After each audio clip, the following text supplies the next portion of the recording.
Okay, so this is a feature review of the latest version of my automatic color changer for the brother systems, particularly the 950i that we have here. In this version, the circuit board is version 1.2, the software is version 2.0 because I did some major changes, and the chassis is I think version 1 or version 7 or something. I've done quite a few iterations. This is probably the closest to final that we have so far. Just power the unit up. This one's in a particularly nice shade of orange. It's quite fetching. I've just powered the unit up. You see here, it's by this LED. This LED indicates that program number 1, which is a bit hard to make out on the camera, is in place. As before, we can the way the programs operate is by default. Program 1, for instance, is using 2 colors, and you can run it manually by simply hitting the button for the active arm. So the second arm has moved up. This is a 2-color repeating pattern used for double jacquard knitting. It's mainly used by Sarah when she is making her scarves.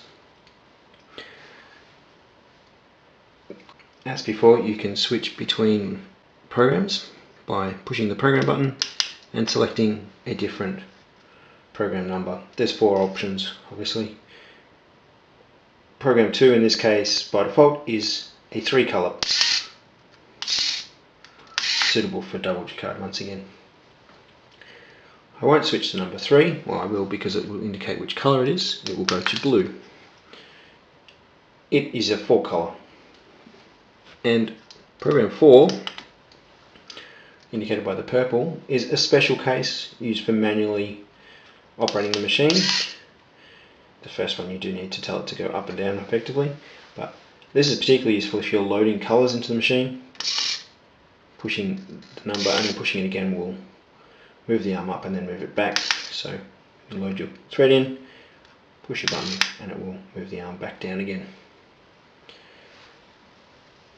As for one of the new features of this model is that you can add your own or reprogram patterns. So in this case, I'm going to reprogram pattern number 1. I'm going to hold down the reset button for 3 seconds, release. It starts to flash, which indicates that the system is ready to be programmed. You can put up to 20 arm movements into the pattern. In this case, I'm going to go 4, 2, 3, 1. And to get out of programming mode, you simply hold down the program button for 3 seconds again. The LED has gone to the solid color, indicating we're on pattern number 1, and it has moved to the first arm in that new pattern. I can iterate through that using the manual buttons.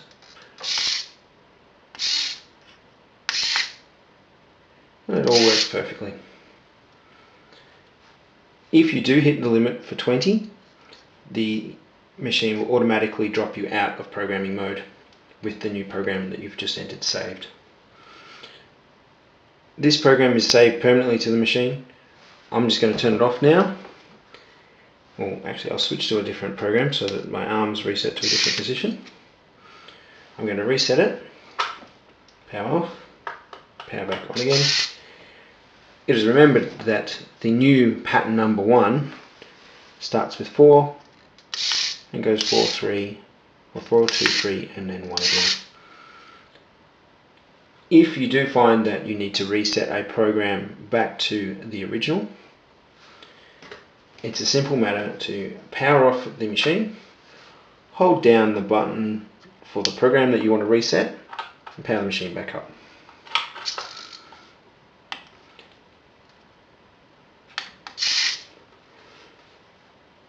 Program 1 is now back to being a 2-color program. You can reprogram any of the 4 programs and then reset them much the same way. Just to run through a demonstration of the normal operation, here we are on program 1, which is the 2-color double jacquard. You start with your arm or your slide on the right hand side as you would normally.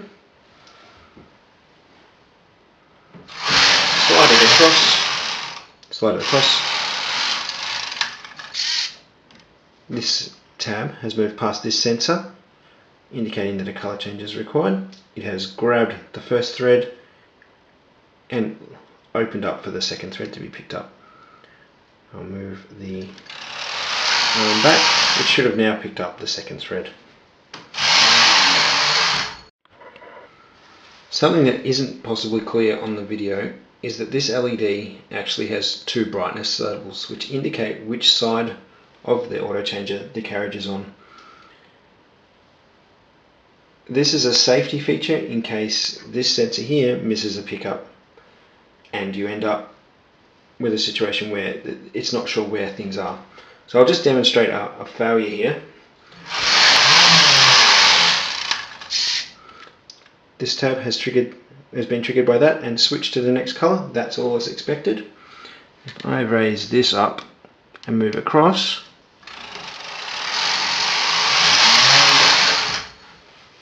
the changer now thinks that the carriage is still here. So when I move the carriage back through,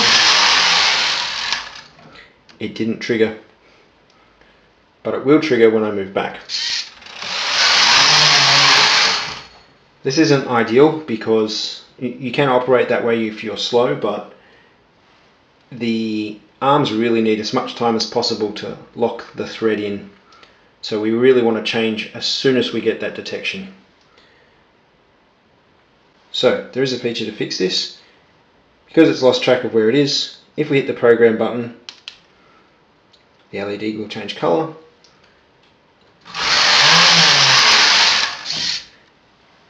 And now the AutoChanger knows where the carriage is. As soon as you hit that program button, it assumes that you know what you're doing and the carriage is instead on the right hand side.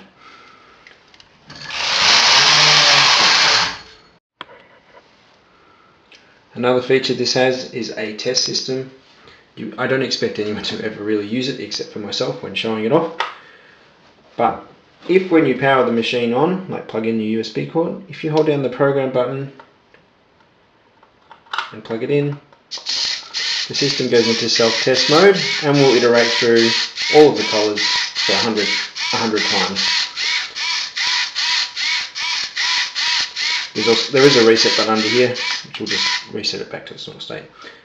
I use it for testing. If you are unsure if one of them is sticking or isn't moving up far enough, that can be a way to take care of that. The controller board for this is Arduino compatible, and it does spit out some diagnostic information if you feel like plugging it into your computer and you have the skills or the knowledge to open the serial connection or use the Arduino IDE. It records information like how many operations these servos have done. I believe the unit that Sarah's been using has done hundreds of thousands of operations without any ill effect. It will also tell you what your loaded patterns are, and it will tell you when it's changing things and what it's changing from and to. Sort of a debug information. Probably not super useful for most people, but it is there, and if you do have problems, that's probably what I'll be asking you to look at. I've just removed the unit briefly to show you how to connect it. It's fairly simple, uses the same principles as the existing arm. Here's a look at what the underside of the unit is. This is our controller, Arduino compatible Nano. These are the 4 servos that do the operations, and here's the little beeper and the sensor for detecting movement. When I send this to you, it will come with a little screw. This one is one of my prototypes. It's a bit rough, but it does work. It's a fairly simple matter to line this groove up here onto your arm. Reach underneath with the screw and tighten it up into the best position you can. The further forward you can get it, the happier it will generally be, although it should work quite perfectly well locked at the back. Finger tight, which means different things for different people, but probably tighter the better, because that means that you'll have less wiggle and less move. The power source for this, as I think I mentioned, is simply USB. I don't supply it with a USB plug. Unfortunately, you'll have to find something to plug that into. Standard computer will do perfectly well. And that's my automatic changer and all of the features it has. Hopefully that does pretty much everything you can think of. Please let me know if you can think of something that you'd like added. And of course, the fully programmable code is available. You can flash it. It does use a slightly modified version of the bootloader in order to enable the saving through resets. But the instructions are all on my GitHub. Thanks for watching.